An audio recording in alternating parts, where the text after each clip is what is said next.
If you've ever stood in an old war documentary and wondered how soldiers or settlers managed to grow massive nutrient-rich vegetables from tiny plots of land, here's a truth few talk about. It wasn't luck, it was precision and patience. Giant onions, those bulbous, sweet-scented giants you see in old agricultural archives or county fairs, aren't just a gardener's bragging right. They were survival food. During times of scarcity, such as the early 20th century wars, these oversized onions could feed families, heal wounds, and preserve strength through hard seasons. And the secrets behind their size haven't changed. Today, whether you're growing for competition, storage, or pure self-sufficiency, learning how to grow giant onions can teach you a skill that bridges past and present. A survival craft that demands knowledge, timing, and respect for the soil itself. It all begins months before planting even starts. The first secret is timing. Most gardeners think of onions as spring crops, but for truly giant bulbs, the work begins in midwinter. The best growers start their seeds indoors about 10 to 12 weeks before the last frost. This gives the plants a long growing season, crucial for developing large bulbs. In the early 1900s, British and American homesteaders used lanterns and cold frames to extend their growing windows. You can do the same today using LED grow lights or a sunny window. Once the seeds sprout, they must be kept warm, around 18 to 21 degrees Celsius, and trimmed weekly to prevent legginess. Each cut forces the young plants to grow thicker, sturdier leaves, laying the foundation for strong bulbs later. If you're in a cold region, this early start is non-negotiable. Those extra few weeks of photosynthesis give onions more time to store energy. Exactly what determines bulb size later on. You can think of this stage as the slow build-up before the onion begins its marathon growth sprint. The right soil can make or break your harvest. Soil for giant onions isn't just dirt, it's an engineered bed of nutrients. Historically, farmers enriched their onion plots with composted manure from livestock, wood ash for potassium, and crushed shells or bone meal for calcium. These traditional amendments built loose, fertile soils that allowed bulbs to swell without resistance. Today, you can achieve the same by preparing a deep, well-draining bed at least 12 inches loose with compost and age manure mixed in. The key here is nitrogen balance. Too much nitrogen early in the season will make lush green tops but small bulbs. Instead, the secret is to feed gradually, increasing phosphorus and potassium as the bulbs start to form. One proven method is the old grower's tea, a liquid fertilizer made from soaked compost or worm castings. Apply it every 2 weeks to feed microbes, which in turn release nutrients steadily to the roots. For a practical modern approach, imagine you've cleared a small 3 by 6 foot bed in your backyard. Mix in 1 wheelbarrow of compost, 2 handfuls of wood ash, and 1 cup of bone meal per square metre. This sets the stage for explosive growth without risking nutrient burn. Spacing and sunlight determine the final size. If onions are too close together, they'll fight for light and nutrients, and none will reach their full size. Giant onions need personal space. Plant seedlings at least 10 inches apart in all directions.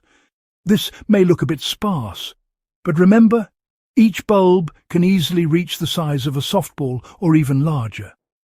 During World War II, British victory gardeners learned this lesson the hard way. Overcrowded beds produced thin, weedy onions that rotted in storage. Light is equally vital. Onions need full sun, at least 14 hours daily during bulb development. This is why early planting pays off in northern climates. If you're gardening in shaded areas, try reflective barriers like aluminum foil panels or white painted boards around the bed to bounce light back onto the plants. These small adjustments can really make the difference between a mediocre onion and a record breaker. Consistent watering mimics the old canal systems of the past. Throughout history, from Mesopotamia's canals to the trenches of World War II field gardens, water management was everything. Onions are shallow-rooted and depend on steady moisture, but not waterlogging. Think of it as a constant drip rather than a flood. When soil dries out, bulb growth pauses. When it's flooded, roots suffocate. To get it right, water lightly but often, about 1 inch per week, and increase slightly as the bulbs expand. In dry seasons, a mulch layer of straw or dry grass keeps moisture consistent and temperature stable. This simple trick was common among 19th century European farmers, and it still works today for anyone growing in hot or windy regions. A practical example, in sandy soil, water in the morning and again at dusk using a soaker hose. In heavier clay soils, water every 3 days but deeply, to encourage the roots to reach downward rather than stay near the surface. Feeding at the right time creates the bulb's explosion phase. Once your onions begin to form bulbs, usually when daylight reaches 13 to 14 hours, shift your feeding strategy. This is when the plant channels energy from the leaves into the bulb. A high-potassium feed, such as wood ash tea or liquid seaweed, can trigger rapid expansion. Experienced growers swear by alternating organic feeds every 2 weeks, one nitrogen source like fish emulsion, then one potassium-rich mix. Another overlooked secret is pruning the weakest leaves early in this phase. Each onion can only push so much energy, and removing damaged or stunted leaves ensures it focuses on the healthiest growth. Think of it as trimming away distractions to let the plant put all its effort into building that magnificent layered bulb. The final step is patience and curing, like the old masters did. When the tops begin to yellow and flop over, that's a signal. Stop watering. Let the bulbs harden in the soil for a week. Then pull them gently and leave them to cure in a warm, airy shed, just as farmers did in wartime Britain when storing crops for winter.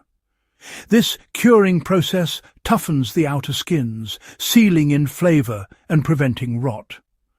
After 2 to 3 weeks, you'll have onions that can last for months, their flavour growing sweeter with time. Growing giant onions isn't just about size. It's a living link to our agricultural past. Every stage, from seed to storage, mirrors the discipline of old-world growers who valued self-reliance and mastery over the soil. Whether you're preparing for a harvest festival, a survival garden, or simply want to understand the science and patience behind truly great food, this process rewards those who give it time and care. If this guide helped you see onion growing in a new light, don't forget to subscribe to Husbandry Channel for more deep dives into forgotten farming wisdom and hands-on self-sufficiency skills. Share this video with someone who loves real, grounded knowledge, and keep the legacy of true cultivation alive.